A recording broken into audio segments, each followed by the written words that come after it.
Em 1982, na cidade de Breckenridge, Colorado, 2 corpos de mulheres foram encontrados em circunstâncias misteriosas. As cenas dos crimes estavam a quilômetros de distância uma da outra, e os corpos foram descobertos com um intervalo de 6 meses. Apesar disso, a polícia acreditava que as 2 vítimas foram assassinadas na mesma noite, possivelmente pelo mesmo criminoso. O detalhe curioso que ligava os casos: meias laranjas. No dia 6 de janeiro de 1982, Bob Joe, uma mulher de 29 anos, saiu de casa por volta das 7h15 da manhã. Ela seguiu sua rotina habitual e conseguiu uma carona para o trabalho. Jeff, marido de Bob, era proprietário de um serviço de conserto de eletrodomésticos, enquanto Bob trabalhava como recepcionista. O casal estava casado havia 4 anos e meio, na época do trágico incidente, e viviam em Alma, a aproximadamente 14 milhas de onde o corpo de Bob foi encontrado. Naquela noite, às 6h20, Jeff recebeu uma ligação de Bob, informando que estava tomando uns drinks com os amigos depois do expediente. Ele se ofereceu para buscá-la, mas Bob preferiu pegar uma carona para casa. Jeff preparou o jantar e aguardou o retorno da esposa. Em algum momento da noite, Jeff acabou adormecendo. Ao despertar por volta da meia-noite, percebeu que sua esposa ainda não havia retornado. Preocupado, ele dirigiu até Breckenridge para procurar por Bob. No bar, os amigos dela contaram que ela havia saído por volta das 7h30 da noite e acreditavam que ela tinha conseguido uma carona para casa. Quando Jeff tentou registrar o desaparecimento de Bob junto à polícia, foi informado que ainda era cedo demais para abrir um boletim de ocorrência. Sem muitas opções, ele retornou para casa na esperança de que ela aparecesse. Na manhã seguinte, um fazendeiro que morava a cerca de 30 milhas de Breckenridge encontrou a carteira de motorista de Bob em sua propriedade. Jeff, acompanhado de 2 amigos, foi até o local para recuperá-la. Mas durante o trajeto, eles fizeram uma descoberta angustiante. No meio de um campo coberto de neve, avistaram algo azul. Era a mochila de Bob, um item que ela sempre carregava consigo. Perto da mochila, encontraram uma das luvas de Bob, manchada de sangue, junto com vários lenços também ensanguentados. Com o auxílio dos amigos, Jeff organizou uma busca mais ampla. Após cerca de 2 horas de procura, eles encontraram o corpo sem vida de Bob, a mais de 24 quilômetros de distância onde sua mochila havia sido localizada. Bob havia sido baleada 2 vezes, e suas chaves de casa foram encontradas na cena do crime. Além disso, a polícia identificou 3 pistas intrigantes. As únicas pegadas próximas ao corpo pertenciam a Bob. Um cordão de plástico estava amarrado em um de seus pulsos, e uma única meia laranja estava jogada nas proximidades. No mesmo dia em que o corpo de Bob Joe já foi encontrado, outra mulher, Enid, de 21 anos, foi dada como desaparecida. Enid trabalhava como garçonete em Frisco, Colorado, e assim como Bob, costumava pegar carona para ir e voltar do trabalho. Devido às semelhanças entre os casos, a polícia imediatamente conectou as 2 ocorrências. Os investigadores interrogaram Jeff sobre Enid. Inicialmente, ele negou conhecê-la, mas após ver a foto dela nos noticiários, lembrou-se de um encontro casual. Jeff explicou que uma vez deu carona para Enid, enquanto ela estava na estrada, e que lhe entregou um cartão de visita, mas que depois disso, nunca mais teve contato com ela. Ele também negou qualquer envolvimento no desaparecimento de Enid ou na morte de Bob. Em 3 de julho de 1982, 6 meses após o desaparecimento de Enid, e a cerca de 13 milhas de onde o corpo de Bob Joe havia sido encontrado, o corpo de Enid foi descoberto. Para surpresa da polícia, Enid estava usando a mesma meia laranja. O cartão de visita de Jeff foi encontrado dentro da carteira dela, tornando-o o principal suspeito. As autoridades então começaram a traçar teorias sobre o que poderia ter ocorrido na noite de 6 de janeiro.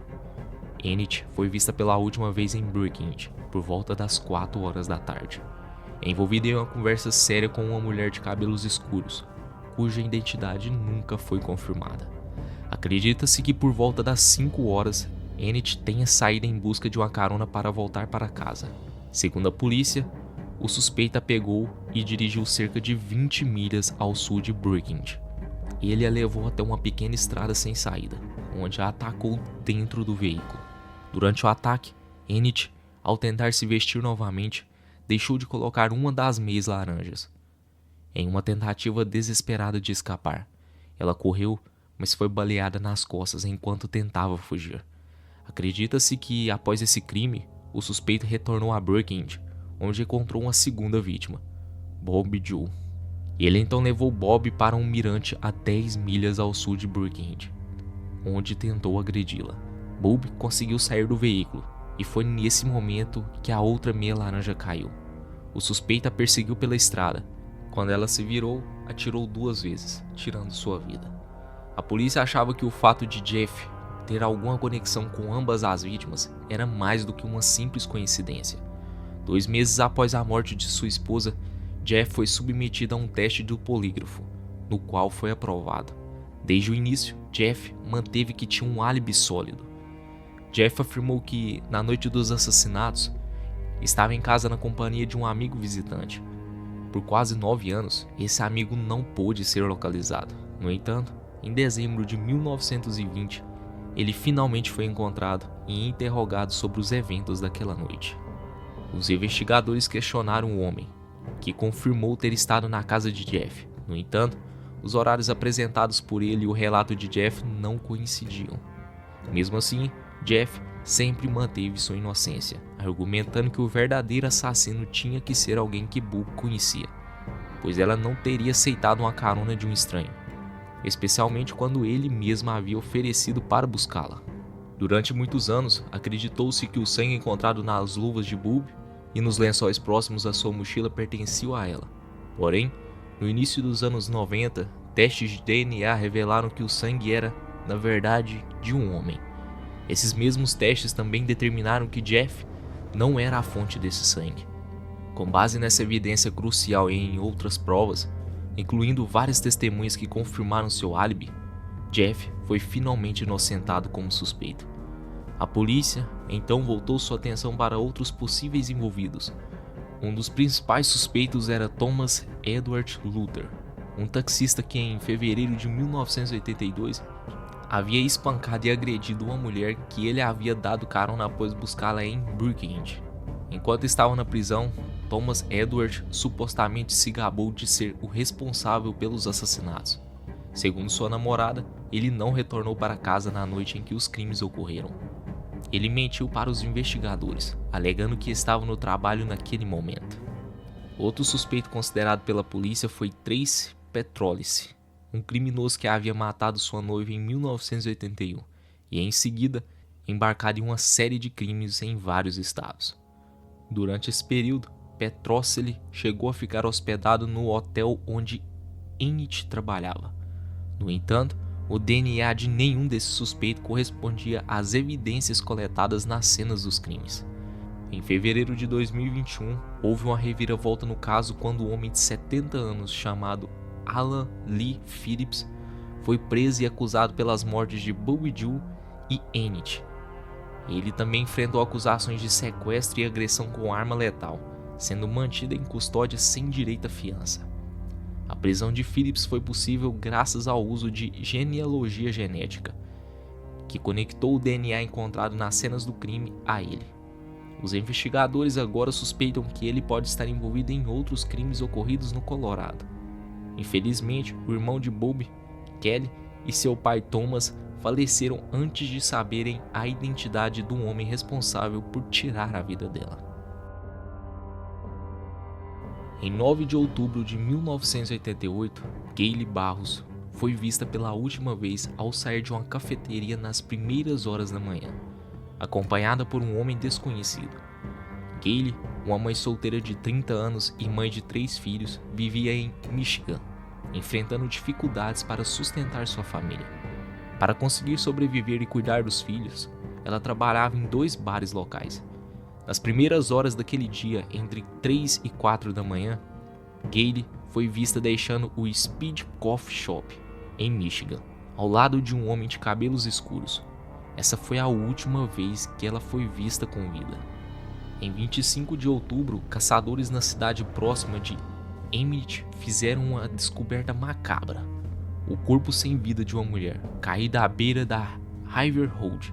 A vítima havia sido brutalmente esfaqueada e agredida. As autoridades rapidamente identificaram o corpo como sendo de Gayle Barros, o que deu início a uma extensa investigação. Testemunhas foram identificadas e entrevistadas, e evidências foram coletadas na cena do crime. Em 22 de outubro, poucos dias antes do corpo de Gayle ser descoberto e quase 2 semanas após seu desaparecimento, um homem de 24 anos chamado Roger Plato foi abordado pelas autoridades. O carro de Plato correspondia à descrição de um veículo associado a uma outra vítima de sequestro e agressão.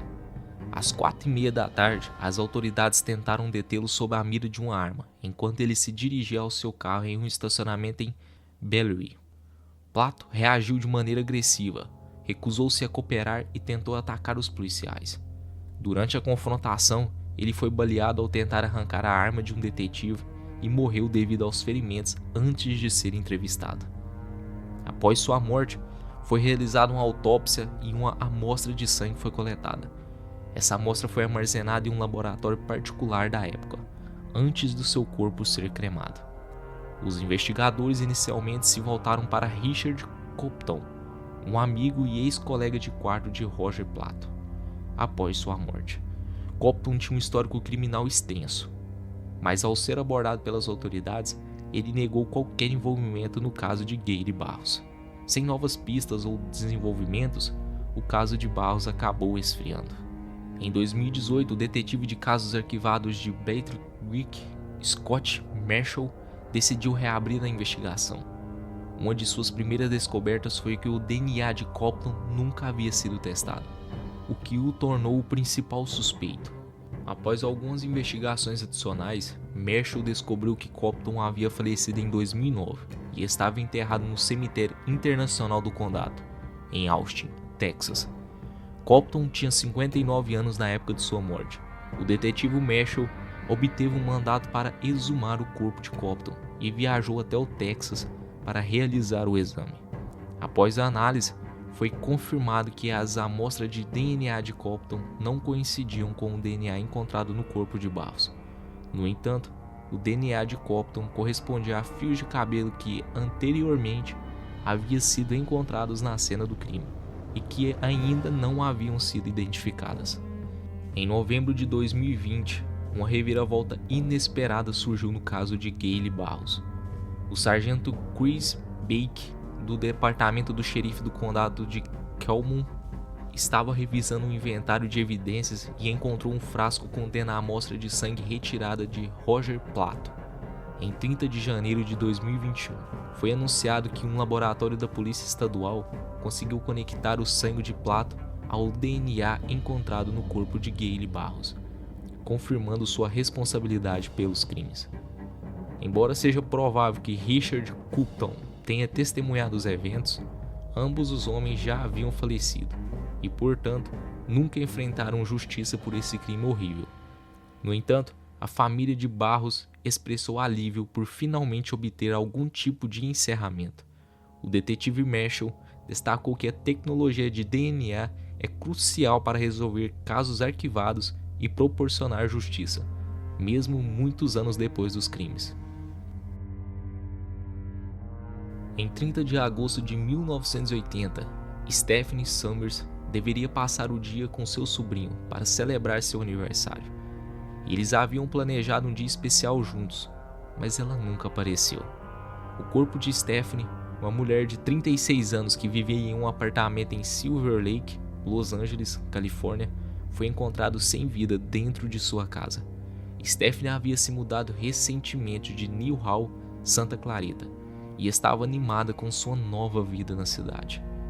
No dia do trágico evento, Stephanie estava em seu apartamento, se preparando para buscar seu sobrinho de 11 anos, Kaylee Roberts, de Santa Clarita Valley. Ela planejava levar Kaylee ao Six Flags Magic como um presente de aniversário tardio. Kerry estava especialmente animado para a ocasião e se vestiu para a celebração, mas Stephanie nunca chegou para buscá-lo. Preocupada, a família de Stephanie contatou as autoridades, que foram até o apartamento dela. Ao chegarem, fizeram uma descoberta macabra. O corpo de Stephanie estava dentro do seu apartamento. Foram coletadas evidências forenses na cena do crime, incluindo do corpo de Stephanie, e uma investigação detalhada foi iniciada. Diversas pessoas foram entrevistadas durante a investigação, mas as pistas não levaram a resultados concretos, e o caso acabou esfriando. O caso permaneceu sem solução por mais de 3 décadas, até que em 2014, os detetives de Los Angeles receberam uma nova pista. A pista implicava um homem chamado Harold Anthony Parkinson, que morava a cerca de 1 milha do apartamento de Stephanie e poderia ser o principal suspeito. Em 19 de junho de 2004, uma amostra de DNA foi coletada de Parkinson. Foi comparada com o perfil de DNA obtido do corpo de Stephanie. A correspondência confirmou Parkinson como responsável pelo crime. Na época, Parkinson já estava na prisão, cumprindo uma sentença que variava de 15 anos à prisão perpétua, na prisão estadual de Chuquihalla Valley, por um ataque não relacionado. Esse ataque ocorreu em Los Angeles em 8 de abril de 1981, quando Parkinson atirou em um homem chamado Derek. Derek Eugene Perry sucumbiu aos ferimentos e faleceu. E Harold Anthony Parkinson foi preso e começou a cumprir uma pena pela agressão a Perry em 5 de março de 1982. A irmã de Perry, Dolly, lembrou-se de sua última refeição com ele em um restaurante, descrevendo-o como um excelente piloto de BMX e surfista, em um brilhante irmão mais velho. Ela expressou sua dor e preocupação, afirmando que Parkinson era um homem perigoso que nunca deveria voltar às ruas. O motivo do ataque a Perry nunca foi revelado pelas autoridades. Quando Parkinson foi acusado pela morte de Stephanie Summers, Dolly reiterou seu sentimento de que ele era uma ameaça para a sociedade. No tribunal, o advogado de defesa de Parkinson argumentou que ele não havia agredido Summers e alegou que os dois estavam envolvidos romanticamente e tinham passado algum tempo juntos antes do ataque. No entanto, a correspondência do DNA e outras evidências implicaram Parkinson como responsável pela morte de Stephanie Summers. Os promotores revelaram que, após um breve casamento, Stephanie Summers havia mencionado a amigos que se sentia atraída exclusivamente por mulheres.